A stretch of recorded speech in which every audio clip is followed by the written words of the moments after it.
Assalamualaikum warahmatullahi wabarakatuh. Masih ketemu lagi dengan saya, Waidi Komaria. Hari ini kita akan membahas mengenai persepsi, terutama nanti bagaimana kaitannya persepsi dengan dunia kerja. Mari kita simak slide-nya bersama-sama. Ya, jadi di dalam manajemen, di dalam psikologi industri dan organisasi, di dalam sebuah perusahaan itu kita harus bisa memahami setiap individu berkaitan juga dengan bagaimana persepsinya. Ini sangat penting. Kenapa? Karena ketika kita tidak tahu mengenai persepsi, terjadinya persepsi, dan bagaimana proses persepsi itu terjadi, maka akan muncul banyak masalah di organisasi, di perusahaan. Gitu. Kenapa? Karena nanti akan muncul yang namanya miskomunikasi, akan muncul namanya merasa tidak adil. Nah, itu semua sebetulnya persepsi. Jadi, untuk menghindari hal-hal itu muncul di dalam perusahaan kita, maka kita harus paham dulu mengenai apa itu persepsi. Kalau kita lihat slide ini, kita asumsikan ada 1, 2, 3, 4, ada 6 orang yang matanya ditutup. Setiap orang disuruh memegang bagian dari gajah dengan mata tertutup. Ada yang merasa apa yang dipegang itu adalah tombak. Karena bentuknya mirip tombak, yaitu gadingnya. Ada runcing-runcing di ujungnya, dia merasa dan dia yakin itu tombak. Karena dia hanya mengetahui satu area itu tanpa mengetahui yang lainnya, tanpa ada informasi tambahan. Informasi yang dia punya sangat sempit, yaitu hanya area yang dia pegang. Dia yakin itu tombak. Kemudian ada juga orang yang merasa bahwa ini adalah ular, karena yang dia pegang adalah belalainya. Panjang, bergerak, kemudian bulat, begitu. Dia merasa mungkin ini ular yang sangat besar. Gitu. Ini karena adanya informasi yang sempit, sehingga dia bisa menyimpulkan bahwa itu ular. Kemudian ada lagi si perempuan yang matanya tertutup, yang kemudian dia memegang kakinya. Dia menyimpulkan bahwa yang dia pegang adalah pohon, karena bentuknya besar, tinggi, kemudian lurus ke atas, dan kulitnya kasar seperti lapisan pohon. Sehingga dia menyimpulkan bahwa yang dia pegang adalah pohon. Nah, ada lagi orang yang disuruh memegang bagian belakangnya, yaitu memegang ekornya. Dia merasa yang dia pegang adalah tali karena kecil, kemudian mudah bergerak, fleksibel.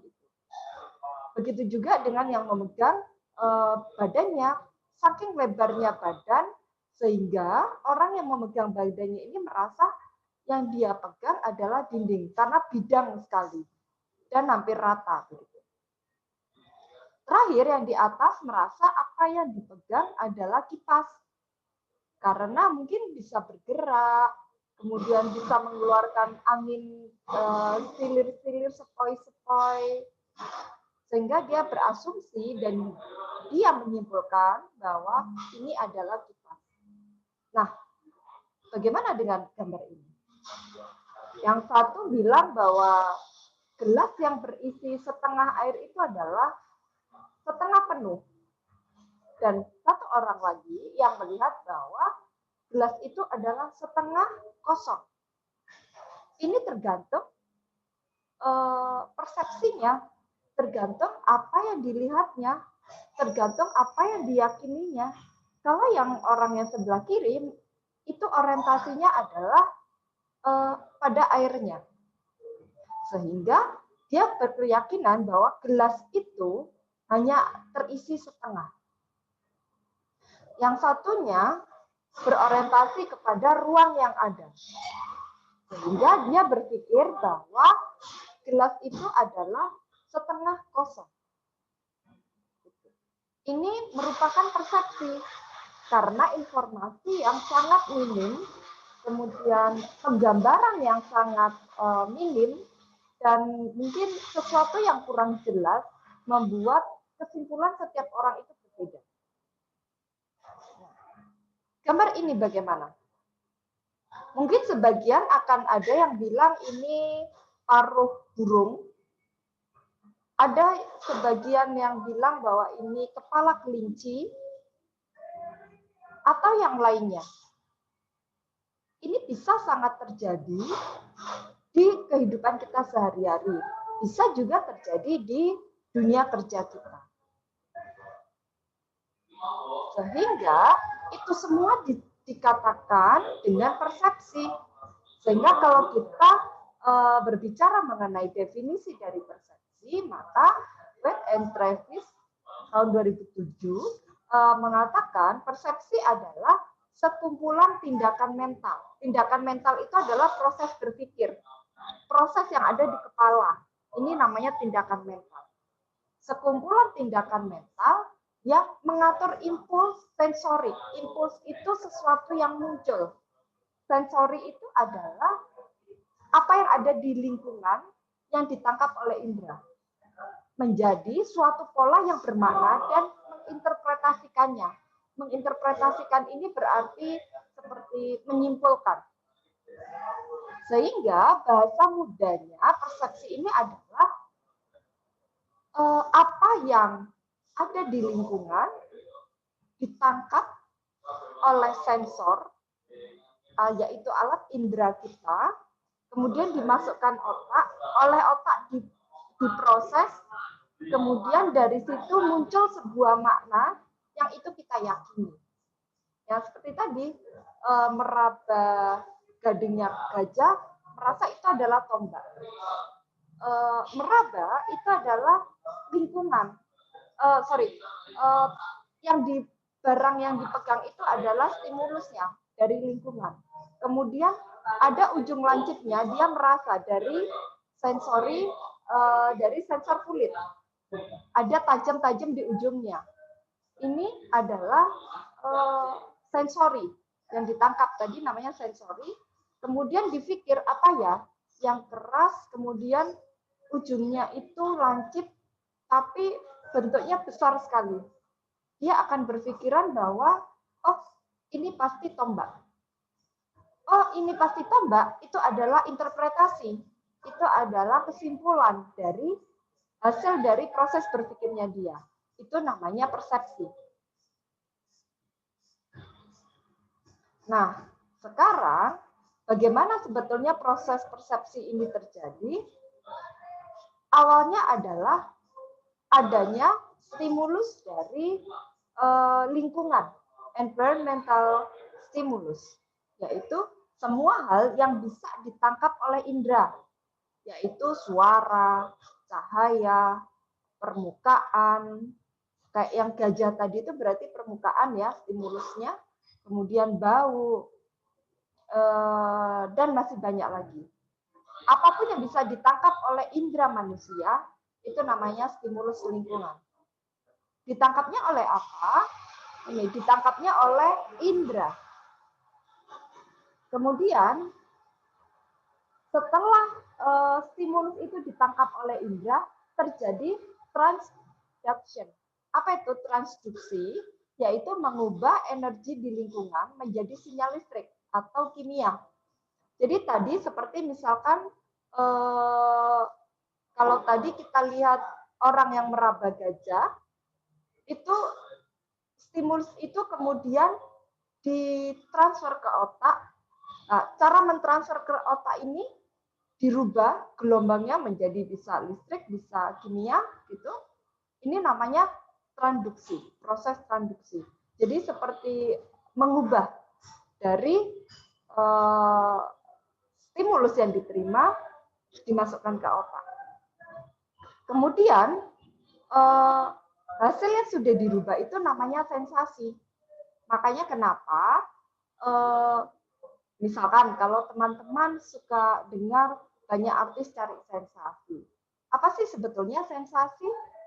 Sensasi itu adalah adanya stimulus dari luar, misalkan artis bikin ulah gitu ya. Kemudian ditangkap oleh indera kita melihat atau kita mendengar dari infotainment atas ulah dari artis itu, kemudian dimasukkan ke otak. Nah, ini namanya sensasi. Itu yang diharapkan oleh orang-orang yang suka cari sensasi.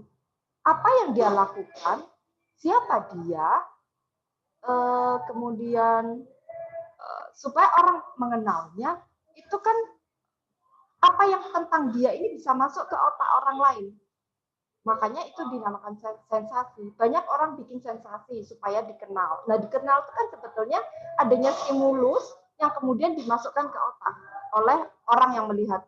Itu namanya sensasi. Nah, kita lanjutkan di proses persepsi, yaitu setelah ada sensasi, itu dilakukan processing. Apa sih processing? Processing dalam hal ini adalah memproses sensasi. Jadi tadi misalkan ulahnya selebritis gitu ditransfer ke otak menjadi sensasi. Nah, sensasi yang ada di otak ini diproses, kemudian pemrosesan ini bisa menghasilkan sesuatu yang berbeda-beda. Cara pemrosesan ini tergantung dari pengalamannya orang tersebut, tergantung ilmunya orang tersebut. Orang yang belum pernah melihat gajah atau belum pernah memahami hewan gajah, itu pasti ketika disuruh pertama kali pegang gajah dengan mata ditutup, dia nggak tahu apa itu gajah. Yang dia tahu ya, oh ini hanya seperti tombak. Di akhirnya ya yang muncul tombak, persepsinya menjadi tombak. Tapi ketika dia tahu tentang gajah, dia paham tentang part of body-nya gajah, ya meskipun matanya ditutup, dia akan tahu bahwa itu adalah gadingnya gajah. Karena di otaknya sudah tersimpan pengalaman, tersimpan pengetahuan mengenai apa itu gajah, bagaimana bentuknya, dan apa saja bagian yang ada di tubuhnya. Contoh lain, ketika anak-anak melihat orang tua yang diam, diajak anak berbicara, kemudian hanya membalas secukupnya, itu anak akan memproses sensasi yang masuk ke otaknya anak itu adalah, oh, ibuku ini marah. Karena pengetahuan tentang bagaimana psikologis manusia dari anak-anak ini, pengetahuan tentang psikologis manusianya kan masih rendah. Nah, kemudian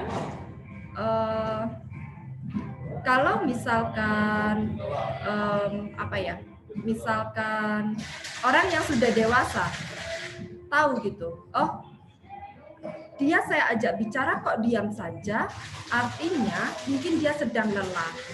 Nah, ini kan persepsi. Responnya sama. Orang yang diajak bicara diam, tapi persepsinya orang-orang bisa beda. Anak-anak bisa mempersepsi diam ibunya marah, orang lain yang sudah dewasa bisa mempersepsi bahwa mungkin dia lelah. Nah, ini persepsi. Kemudian muncul rekognisi, yaitu pengenalan dari apa yang dipersepsikan dengan stimulus lingkungan. Kemarin kita sudah belajar tentang rekognisi bahwa seperti mencocokkan apa hasil kesimpulannya dengan apa yang dia lihat atau apa yang dia rasakan. Itu namanya rekognisi. Dan kemudian terjadi action. Begitu terus siklusnya. Ini namanya proses dari persepsi. Nah, kemudian sensori itu bisa mempengaruhi persepsi. Ada banyak hal yang bisa mempengaruhi persepsi. Tadi adalah misalkan pengalamannya, pengetahuannya, dan lain-lain. Tapi berkaitan dengan sensori itu ada dua.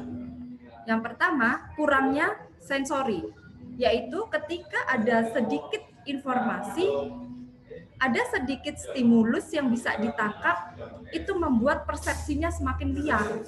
Persepsinya akan semakin beraneka ragam antara satu orang dengan orang lainnya. Misalkan gambar yang ini persepsi orang akan berbeda-beda. Ada yang bilang itu huruf A, ada yang bilang itu mobil, lalu lintas mobil kalau dilihat dari atas. Ada juga yang bilang itu seperti kerumunan semut yang di zoom. Nah, ini kan bisa macam-macam persepsinya hanya gara-gara sensori yang minim. Namun ada juga persepsi ini berbeda karena terlalu banyak sensori. Seperti contoh yang di bawah ini. Dibutuhkan atensi khusus untuk melakukan sebuah persepsi. Atensi, kita sudah belajar tentang atensi. Atensi itu fokus, kita mencermati satu hal, fokus di satu hal. Bisa orang, bisa gedungnya, bisa bangunannya. Kalau terlalu banyak sensori dan kita tidak memberikan atensi khusus, ini akan banyak persepsi. Orang akan bilang gambar ini pasar. Orang akan bilang gambar ini adalah rumah sakit. Orang akan bilang gambar ini adalah antrian di bank. Tapi kalau kita bisa fokus, atensi, lihat ada tulisan di sini, selamat datang, apa gitu ya. Mungkin kalau ini tidak terlihat, bisa atensi di sininya. Oh, ini gambar Pak Polisi misalkan. Oh, berarti ini pelayanan yang berkaitan dengan kantor kepolisian. Ini bisa membuat persepsi orang itu menjadi lebih homogen, lebih sama. Tapi kalau terlalu banyak sensori seperti ini, tanpa ada atensi, ini akan membuat persepsi kemana-mana. Jadi persepsi kemana-mana itu bisa jadi kurangnya atensi, kurangnya sensori, atau terlalu banyaknya sensori. Nah, kemudian ada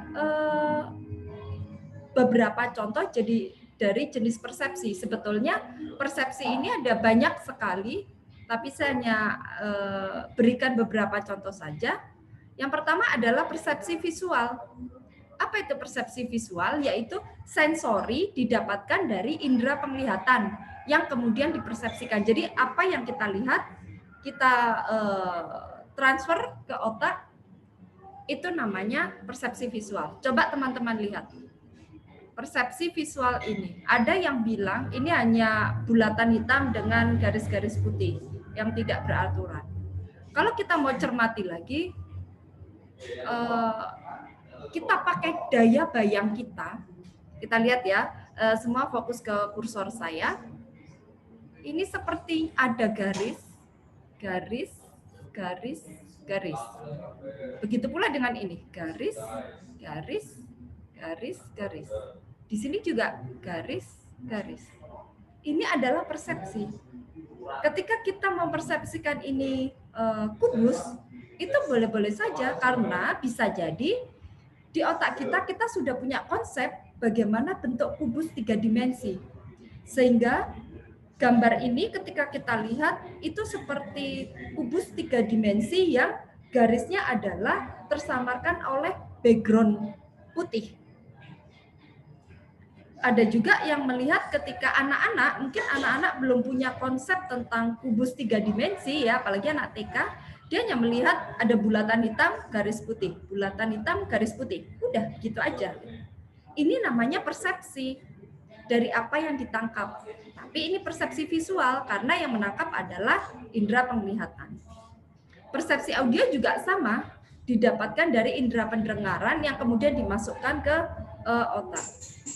Ini kadang-kadang terjadi kepada orang yang sudah sepuh misalkan.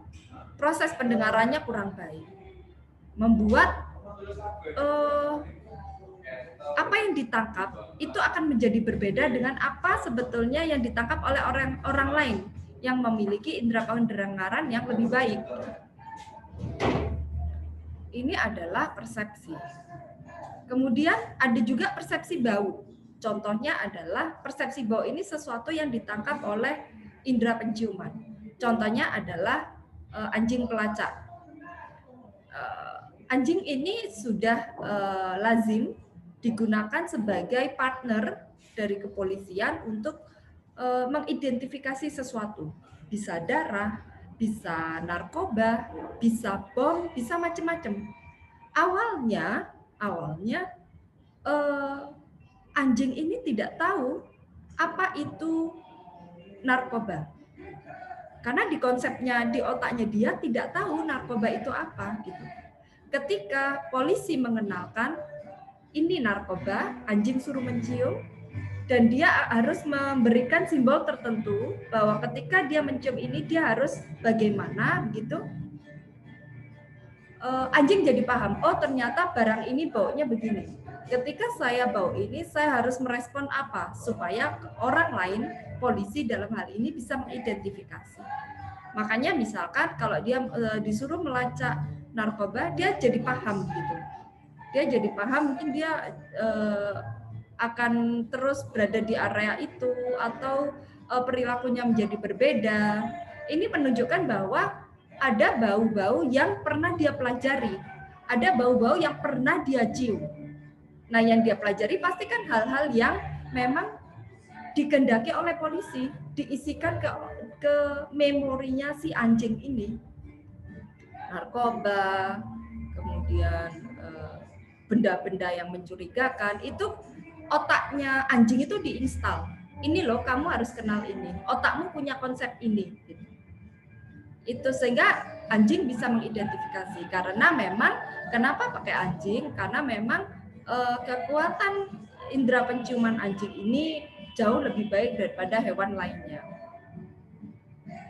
Ini adalah persepsi. Jadi ketika anjing itu menemukan narkoba, anjing mempersepsikan di daerah itu ada sesuatu yang tanda kutip warning begitu. Ini persepsi, itu kan persepsinya anjing. Padahal belum tentu kalau di situ ada narkoba gitu. Tapi biasanya benar gitu. Meskipun tidak selalu. Ini namanya persepsi. Nah, kemudian distorsi dalam persepsi. Distorsi ini adalah seperti hal-hal yang bisa merusak persepsi atau hal-hal yang membuat persepsi itu salah gitu. Itu ada beberapa hal. Yang pertama adalah stereotip. Stereotip itu menggeneralisasi persepsi atas dasar informasi umum. Misalkan saya ketika melihat wanita bajunya compang-camping, rambutnya acak-acakan, dia nggak pakai sandal, saya mempersepsi dia orang miskin. Saya menggeneralisasi bahwa dia orang miskin karena ciri-cirinya seperti orang miskin. Ini namanya stereotip. Nah, stereotip ini bisa merusak persepsi. Kenapa? Karena ketika saya melihat orang seperti itu, saya stereotip, oh dia orang miskin, begitu. Nah, saya akan mempersepsi bahwa ketika dia datang ke kafe misalkan, dia nggak akan bisa bayar. Bajunya compang-camping, rambutnya acak-acakan, nggak pakai alas kaki, begitu. Ini merusak persepsi. Padahal belum tentu orang yang seperti itu memang orang miskin. Bisa saja memang dia cari sensasi. Bisa saja dia memang butuh sesuatu yang nyeleneh gitu. Ya sah-sah aja gitu. Makanya stereotip ini nggak boleh dipakai untuk mempersepsi karena ini bisa mendistorsi. Kemudian halo effect. Kalau di dunia psikologi itu dikenal halo effect itu jadi seperti kesan pertama, seperti first impression. Apa yang dilihat dia hanya pada permukaannya, kemudian itu yang dia pakai sebagai pedoman untuk mempersepsi. Misalkan, ketika saya bertemu dengan mahasiswa baru, kemudian mahasiswa ini berbicara seperti nggak tegas gitu, seperti ya kalau orang Jawa mungkin bilang gleca-glece gitu ya. Kemudian saya mempersepsi anak ini pasti nggak pintar. Hanya gara-gara halo effect, informasi yang dakal. Saya berbicara dengan dia, sebelumnya saya belum kenal dia, tapi saya berbicara dengan dia, kemudian saya menyimpulkan dengan begitu cepat, hanya dari bagaimana gaya dia berbicara. Nah, ini merusak persepsi. Karena belum tentu anak-anak yang seperti ini, mahasiswa yang seperti ini, benar-benar mahasiswa yang glece-glece. Bisa jadi dia mahasiswa pintar, tapi memang pembawaannya begitu. Kemudian ada seleksi, hanya memperhatikan informasi-informasi tertentu. Itu contohnya begini. Ada orang misalkan nongkrong, dia pakai handphone merek iPhone terbaru, keluaran terbaru.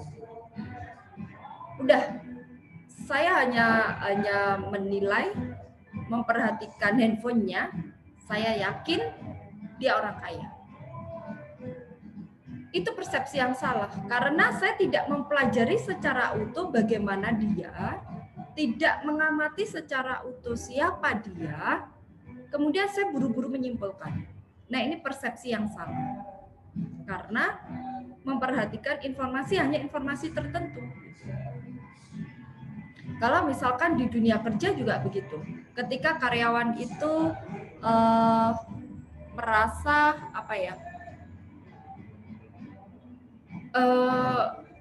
komunikasi dengan atasannya, dan atasan itu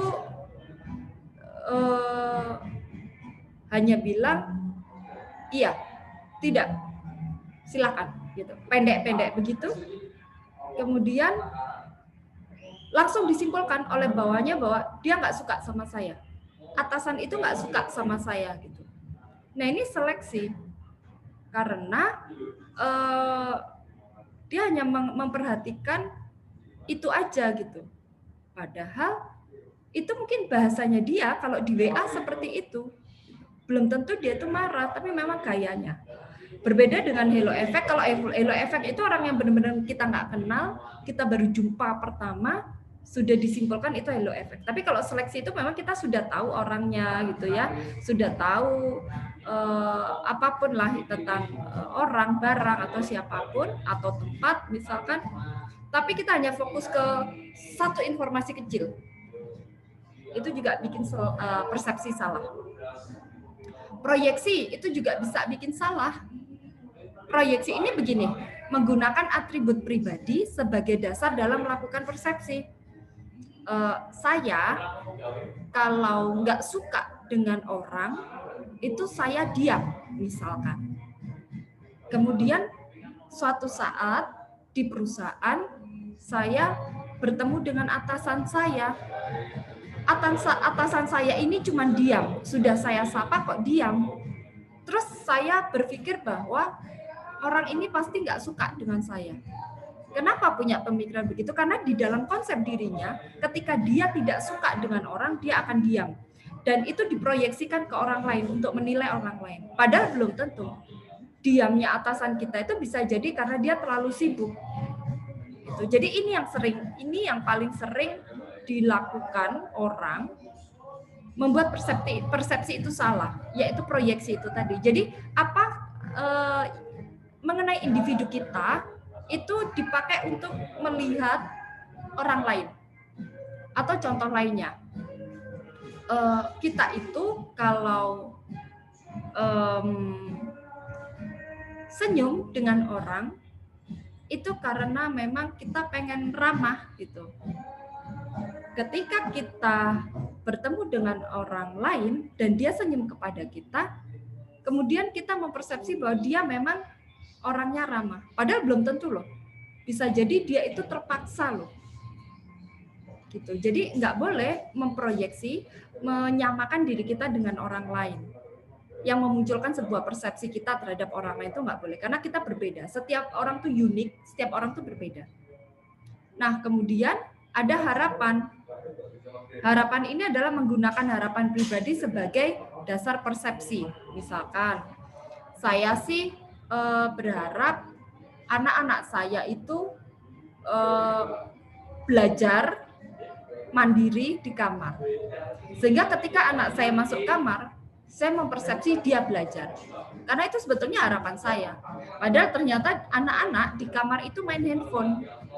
Itu kan salah. Jadi persepsi itu nggak boleh. Kita harus pastikan, lihat anak-anak di kamar.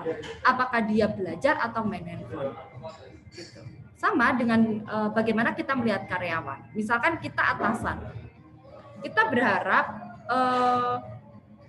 berharap bawahan kita itu bekerja maksimal gitu ya, all out gitu, loyal gitu. Mereka suka pulang malam, gitu kan, lembur misalkan. Persepsi kita bahwa dia kan rajin, karena harapan kita memang saya berharap karyawan saya itu rajin gitu. Pulang malam itu dipersepsi dengan lembur, dipersepsi dengan rajin. Padahal ternyata belum tentu. Bisa jadi mereka pengen main game online, butuh wifi gratis dan pakai ruangan ber-AC, kemudian mereka pulang malam hanya untuk main game online. Nah, ini persepsi ini yang harus di dunia kerja itu semua di-clear-kan. Informasi itu harus lengkap semuanya. Nah, kemudian penanganan persepsi itu ada 4 supaya persepsi kita nggak salah. Yang pertama, meningkatkan mawas diri. Kita harus aware, kita harus sadar. Kita nggak boleh mudah menginterpretasi, tidak boleh mudah menyimpulkan sebelum ada bukti, sebelum ada informasi yang cukup. Yang kedua adalah melengkapi informasi. Ketika ada informasi yang masih terputus, ada informasi yang hanya sedikit, parsial, maka jangan buru-buru menyimpulkan. Karena ini akan membuat persepsi yang salah. Misalkan contohnya adalah ketika karyawan kita nggak masuk, dia tanpa izin. Terus kita sebagai atasan sudah buru-buru mempersepsi negatif tentang bawahan kita bahwa dia malas atau dia mangkir, dia absen nggak kerja. Padahal informasinya belum lengkap. Coba ditelusuri dulu. Apakah benar dia mangkir? Jangan-jangan dia terjadi apa-apa di jalan dan dia belum sempat untuk memberikan informasi kepada pihak kantor. Jadi informasinya harus lengkap untuk bisa menyimpulkan suatu kejadian, menyimpulkan suatu kisah, menyimpulkan suatu informasi, mempersepsinya itu. Ketiga adalah empati, memiliki kemampuan untuk memahami orang lain. Jangan buru-buru dijudge, jangan buru-buru memproyeksi seperti yang saya bilang. Kita harus sadar, kita harus memiliki kemampuan untuk memahami orang lain. Supaya persepsi kita tetap benar. Karena kalau kita nggak punya empati, ya itu tadi, nggak masuk dibilang malas. Padahal ternyata dia sakit, yang memang dia nggak bisa berangkat gitu. Karena kalau kita nggak punya empati, itu kita akan memiliki persepsi begini. Kan kalau cuman pusing, itu kan bisa minum obat, dia izin 1-2 jam, kemudian dia bisa berangkat agak siang. Setelah minum obat pasti kan sembuh. Ini kan persepsi kita terhadap karyawan yang izin misalkan, tanpa ada empati di dalamnya. Jadi kita harus punya empati. Nah, kemudian yang keempat adalah menghindari distorsi. Distorsi itu yang tadi saya sampaikan, ada macam-macam tadi ya, proyeksi, harapan, halo efek, dan macam-macam. Itu harus dihindari. Karena ini bisa membuat persepsi kita salah. Kemudian, nah kita sekarang bicara mengenai persepsi di dunia kerja. Itu persepsi yang salah itu bisa macam-macam efek. Pertama, berkaitan dengan krisis. Sense of crisis harus didasarkan atas informasi dan data akurat. Jangan merasa misalkan perusahaan kita masih baik-baik aja kok. kita masih punya income yang baik kok, revenue kita masih aman kok setiap bulannya. Itu persepsi. Padahal ini sudah krisis karena data dan informasi menunjukkan misalkan tren dari revenue kita sudah mulai turun. Nah, persepsi itu nggak boleh digunakan. Kalau kita masih merasa aman, ya kita akan mudah tergilas gitu. Sense of crisis-nya berdasarkan data, based on data itu harus tetap dijaga. Gitu. Jangan pakai persepsi. Kita merasa produk kita masih diterima kok oleh market. Nah itu nggak boleh, itu persepsi. Gitu. Itu bukan persepsi, Bu. Produk kita terjual kok misalkan. Iya terjual, tapi apakah achieve target? Bagaimana trennya? Kalau kita nggak sadar itu, krisis akan menghampiri kita. Jadi kita nggak boleh dengan perasaan, nggak boleh dengan persepsi, tapi harus dengan data, dengan informasi. Kemudian komunikasi. Nah ini sering terjadi miskomunikasi. Itu kan sebetulnya hanya persepsi. Ada miskomunikasi antar kelompok, ada miskomunikasi antar karyawan gitu. Ada seorang karyawan memberikan tugasnya kepada karyawan yang lain. Ini ya, gitu. Nah, si temannya yang lain merasa dia menyuruh gitu. Kok dia seperti itu ya memberikan tugas? Kita kan satu lini, kita bukan atasan bawahan, kita peer. Harusnya nggak gitu dong, gitu. Namanya tim nggak seperti itu, misalkan begitu. Ini kan sebetulnya hanya masalah komunikasi. Karena apapun juga, pekerjaan itu tetap akan sharing berdua. Gitu. Hanya gara-gara komunikasi yang kurang baik, itu memunculkan persepsi dari karyawan yang juga salah akhirnya. Ini yang suka terjadi miskomunikasi. Kemudian meeting, pertemuan yang dilakukan anggota organisasi akan menjadi baik sesuai dengan tujuannya jika ruang persepsi diminimalisir. Jadi cara meminimalisir persepsi, ruang persepsi itu ya infonya harus jelas, ya kan? Kemudian datanya harus jelas, disampaikan dengan baik, disampaikan dengan detail gitu. Karena kalau enggak, misalkan nih contohnya, ketika ada meeting ya, kita hari Senin meeting. Di ruang meeting itu ada yang cuma diem, ada yang cuma duduk, nggak jelas gitu. Ada yang mencoba memahami, ada yang mencoba memberi ide. Kan ini persepsinya jadi beda-beda. Kita tuh di ruang meeting ngapain sih gitu. Persepsinya bisa beda-beda. Itu membuat kinerjanya juga akhirnya beda-beda. Hasil dari meeting itu juga beda-beda. Tapi kalau persepsinya, kalau meeting ini clear gitu, kegiatannya clear, ini membuat persepsinya seragam. Hari Senin kita akan melakukan meeting untuk membahas atau untuk mencari solusi dari atau untuk menganalisa sebuah, ini kan jelas. Nah ini bisa menyamakan persepsi, jadi ruang persepsi itu tidak liar. Nah kemudian keadilan. Keadilan ini sering jadi masalah di dunia kerja. Misalkan atasan itu menunjuk si A untuk bisa promosi. Padahal atasan itu menunjuk itu berdasarkan key performance indikatornya atau berdasarkan penilaian kinerja karyawan itu. Gitu. Tapi karyawan lain kan tidak tahu pertimbangan itu. Yang karyawan lain tahu, atasan main tunjuk gitu. Menunjuk si A untuk bisa promosi. Nah, yang lain kan jadi iri. Padahal sebetulnya tidak begitu prosesnya. Atasan ini sudah mempertimbangkan dengan penilaian kinerja selama beberapa tahun. Ini persepsi. Persepsi itu bisa memunculkan sebuah ketidakadilan. Tapi kalau ini dijelaskan dari awal gitu, akan ada yang promosi dan promosi ini dilakukan dengan cara mengevaluasi atau menganalisa hasil penilaian kinerja karyawan selama 3 tahun terakhir misalkan. Ini kan tidak akan memunculkan persepsi yang aneh-aneh dan akan muncul keadilan. Gitu. Kemudian pendelegasian juga sama. tugas misalkan hanya dikasih ke si A terus, si B itu merasa A itu anak emasnya atasan loh gitu. Kenapa? Karena selalu si A yang didelegasikan, yang diberi tugas, yang diberi amanah. Padahal sebetulnya itu kan hanya persepsi karyawan lain saja. Padahal sebetulnya belum tentu itu memang begitu. Bisa jadi itu hanya persepsi karyawan lainnya. Bisa jadi atasan ini mendelegasikan karena dia bisa menilai mana karyawan yang kompeten dan tidak kompeten untuk diberi pekerjaan yang menantang. Nah, ini harus dijelaskan. Informasi-informasi seperti ini harus dijelaskan untuk mempersempit ruang persepsi.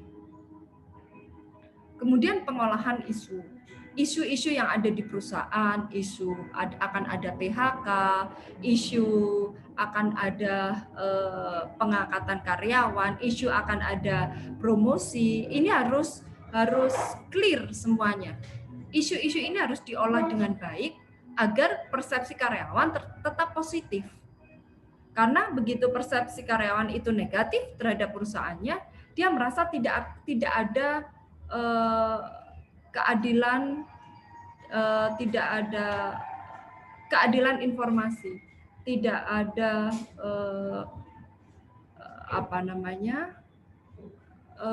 dukungan dari organisasi. Dia merasa sendiri, gitu. Dia merasa terkucilkan. Itu persepsinya karyawan. Itu membuat kinerjanya menjadi nggak baik.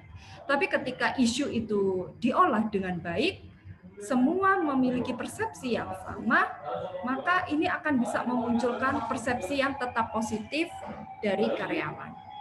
Itu dari saya. Terima kasih. Assalamualaikum warahmatullahi wabarakatuh.